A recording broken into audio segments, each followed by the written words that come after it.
जो ट्रेडिंग हमें फ्रीडम तो ऑफर करता है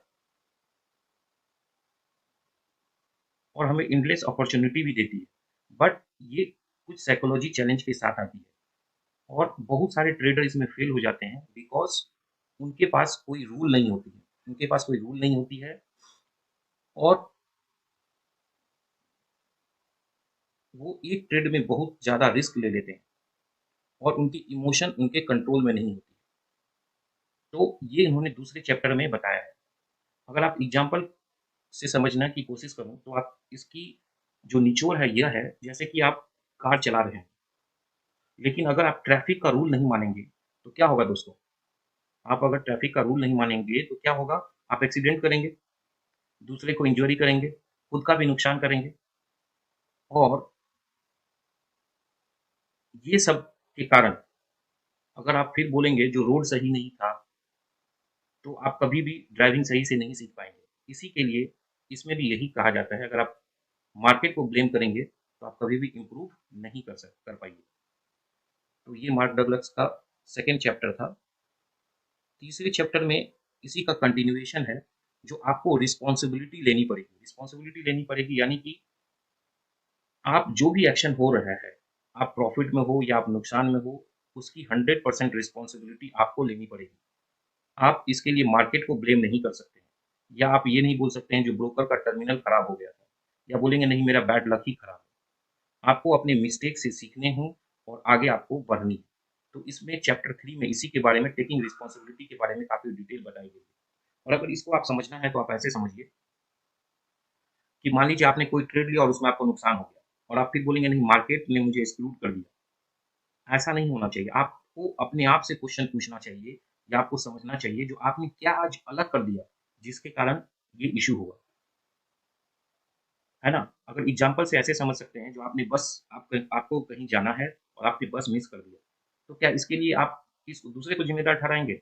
और अगर आप दूसरे को जिम्मेदार ठहराएंगे इसके लिए, तो आप कभी भी सक्सेस नहीं हो पाइएगा। क्या होना चाहिए? आपको घर से जल्दी थोड़ा सा निकलना चाहिए अगर ट्रैफिक है ना? इसके लिए आप ये नहीं बोल सकते हैं जो ट्रैफिक हो गया इसी के लिए मेरी बस छूट गई, ठीक है ना? तो आपको अपने स्ट्रेटजी को इसी तरह से एडजस्ट करना है और आपका जो भी एक्शन है उसके लिए आप रिस्पॉन्सिबल हैं। तो इसके बारे में मार्क डगलस ने चैप्टर 3 के में बताया। अगर मैं चैप्टर 4 का बात करूं तो इसमें उन्होंने कंसिस्टेंसी के बारे में डिस्कशन किया, यानी कि उनका कहना है जो ट्रेडिंग जो है वो प्रोबेबिलिटीज का गेम है, प्रोबेबिलिटीज का गेम। आपको अपने प्लान पे स्टिक रहना है।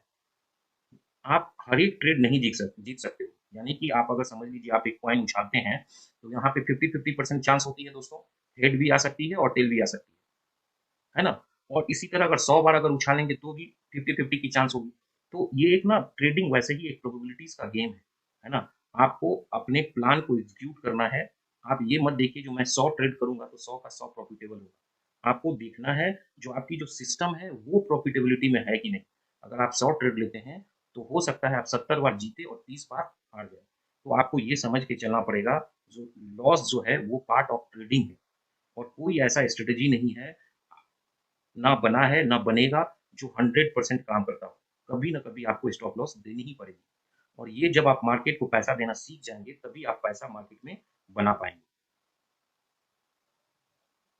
ठीक है, अगर एग्जाम्पल आप समझिए ऐसा, जो अगर क्रिकेटर भी क्रिकेट खेलने के लिए जाता है ना, तो उसको पता होता है जो कुछ बॉल वो मिस करेगा, कुछ बॉल उसे सेफ्टी की तरफ खेलनी पड़ेगी और कुछ बॉल ना उसको छोड़नी पड़ेगी, है ना?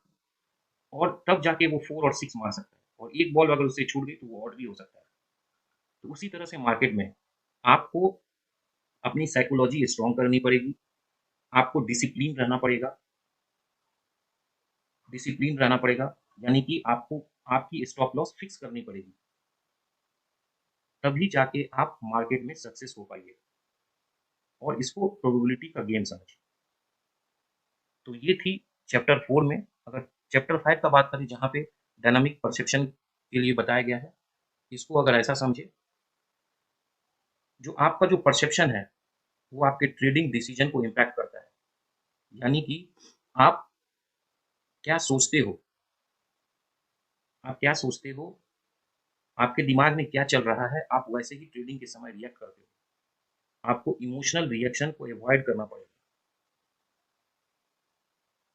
यानी कि अगर एग्जांपल में मैं आपको ऐसा समझाऊँ कि देखिए एक ही प्राइस मूव कर रही है, एक ही प्राइस मूव कर रही है, बट अगर 2 ट्रेडर हैं, ट्रेडर 1 और ट्रेडर 2, तो किसी को लगेगा ये बुलिश है और दूसरा सोचेगा जो नहीं मार्केट यहाँ से गिर सकती है।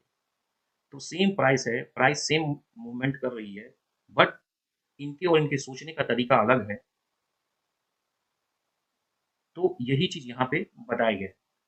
जो मतलब 2 ट्रेडर जो हैं, वो सेम प्राइस एक्शन को डिफरेंट तरीके से देख रहे हैं क्योंकि उनकी माइंडसेट वैसी है, उनकी माइंडसेट ऐसी है। अगर इसको एग्जाम्पल की तरह मैं अगर समझाऊँ, एग्जाम्पल से समझाऊँ, तो मान लीजिए आपका बचपन में बचपन में आपको एक बैड एक्सपीरियंस है, एक डॉग ने आपको काट लिया, ये आपकी एक बैड एक्सपीरियंस है और आप इसी को कैरी करोगे, यानी कि जब आप बड़े भी हो गए हो ना, तो आप डॉग से डरते हो क्योंकि आपके पास एक इंप्रेशन बैठ गया था और वो डर बैठ गया है, वो कंटिन्यूड है। तो इससे क्या नुकसान होगा? कोई अगर डॉग अगर आपके साथ फ्रेंडली भी आपको अप्रोच करेगा ना, तो आप उससे भागोगे। यानी कि अगर मैं ट्रेडिंग में उसको करूँगा, तो कोई बेहतर अपॉर्च्युनिटी भी अगर आपके पास है, तो आप उसको मिस करोगे। क्यों मिस करोगे? क्योंकि आपका पास्ट का एक्सपीरियंस ही ऐसा है, इसी के लिए आप मिस करोगे। ठीक है? तो आगे चलते हैं, चैप्टर 6 जो है वो मार्केट पर्सपेक्टिव के बारे में बताया गया है। यानी कि मार्केट जो है ना, वो आपके गोल और इमोशन को केयर नहीं करती। मार्केट की अपनी डायरेक्शन है, अपनी चाल है, वो चलती है। वो आपके गोल और आपके इमोशन के बारे में नहीं सोचती है। और ये चीज़ आपको समझना पड़ेगा और ये चीज़ आपको एक्सेप्ट करना पड़ेगा, तभी मार्केट में आप सक्सेस हो पाइएगा। दोस्तों, ये सबसे इम्पोर्टेंट है इस चैप्टर की, ये बात आपको मान के चलनी पड़ेगी, ये चीज़ आपको एक्सेप्ट करनी पड़ेगी। मार्केट को कोई मतलब नहीं है, ना आपके गोल से मतलब है, ना आपके इमोशन से मतलब है। वो आप अपने हिसाब से चलेगी, आपके हिसाब से नहीं चलेगी। यही चीज़ आपको समझना पड़ेगा, ये चीज़ आपको माननी पड़ेगी, यही ट्रुथ है, यही सत्य है। यानी कि अगर कहने का मतलब ये है, अगर एग्जाम्पल से समझाया जाए इसको, तो जैसे वेदर की फोरकास्टिंग हो जाती है ना? तो आप घर से बाहर निकले और फोरकास्टिंग है जो बरसात हो, तो आप क्या कर सकते हैं? अगर आपको पता है जो बरसात हो सकती है, तो आप क्या करेंगे? आप अम्ब्रेला का यूज़ करेंगे, तभी आप बच पाइएगा। यानी कि पैसा लूज़ होगा, लेकिन इस लॉस को बचाने के लिए आपकी एक स्टॉप लॉस होनी चाहिए। ठीक है ना दोस्तों? तो आपकी साइकोलॉजी और आपका रूल बेस्ड होना चाहिए, जो मैं इतना ही लॉस लूँगा, उसके बाद मैं स्टॉप लॉस लगाऊँगा। क्योंकि ये मान के चलिए, जो बरसात कभी भी हो सकती है, यानी कि नुकसान आपको कभी भी हो सकती है, आपके अगेंस्ट में मार्केट कभी भी जा सकती है। तो आप क्या कर सकते हैं? आप स्टॉप लॉस का यूज़ कर सकते हैं। तो चैप्टर 6 में मार्क डगलस का कहने का मतलब यही था।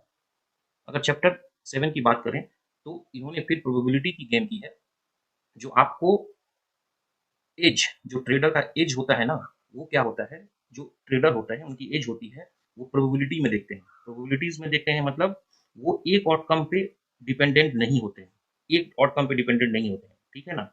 वो क्या सोचते हैं, सम गेम सोचते हैं, वो क्या सोचते हैं, सम ऑफ गेम। यानी कि कैसे है कि मान लीजिए एक मंथ में 30 डेज होती है और 20 ट्रेडिंग सेशन होती है।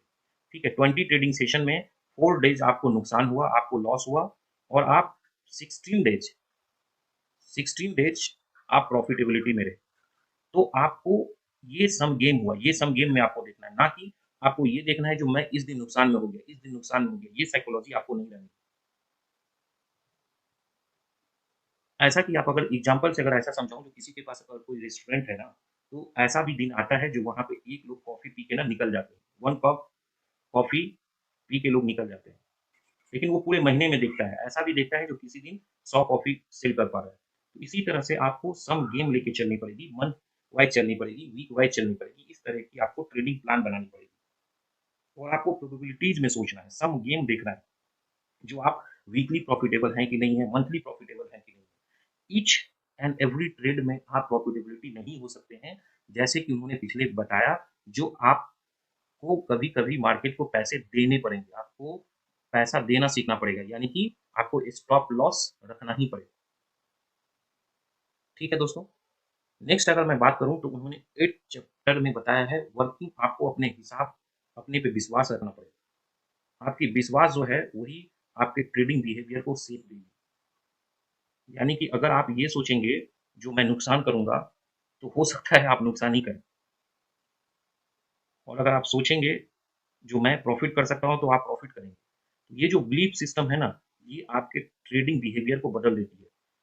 एग्जाम्पल के लिए मान लीजिए दोस्तों, ऐसा कभी कभी होता होगा आपको, अगर अंदाज करेंगे तो सिक्स सेंस काम करने लगता है। कुछ गलत होने से पहले आपके अनकॉन्शियस माइंड में एक ख्याल आने लगता है जो कुछ गलत होने वाला है, और वैसा हो जाता है। तो दोस्तों यही बिलीफ सिस्टम है। तो आपकी जो बिलीफ सिस्टम है ना, वो आपको अच्छी रखनी पड़ेगी। आपको सक्सेसफुल ट्रेडर बनने की रखनी पड़ेगी, और यही आपके ट्रेडिंग साइकोलॉजी को बदलेगी। ठीक है ना? अगर एग्जाम्पल के लिए अगर समझना चाहें तो ऐसा आप समझ सकते हैं कि अगर आप विश्वास करेंगे आपको गाड़ी चलानी है और आपको कॉन्फिडेंस ही नहीं रहेगा जो मैं ठीक से गाड़ी चला पाऊंगा, तो आप नर्वस हो जाएंगे, और इसी नर्वसनेस में आप मिस्टेक करेंगे, और आप फिर रोड एक्सीडेंट के कारण बनेंगे। तो ये ना बिलीफ सिस्टम जो है ना, उसको बदलना पड़ेगा आपको। आपकी बिलीफ सिस्टम अच्छी होनी चाहिए, स्ट्रांग होनी चाहिए, और पॉजिटिव होनी चाहिए। तो उन्होंने यहाँ पे इसी के बारे में जोड़ दिया है। अगर अगले चैप्टर की बात करें तो वहां पे उन्होंने नेचर ऑफ बिलीफ के बारे में बताया है। अगर अगले चैप्टर की बात करें तो उन्होंने यहाँ पे नेचर ऑफ बिलीफ के बारे में बताया है। उनका कहना है कि जो बिलीफ है ना, वो आपके पास्ट एक्सपीरियंस से बनती है। अगर आपका पास्ट एक्सपीरियंस अच्छा है तो आपकी बिलीफ सिस्टम जो बनेगी ना,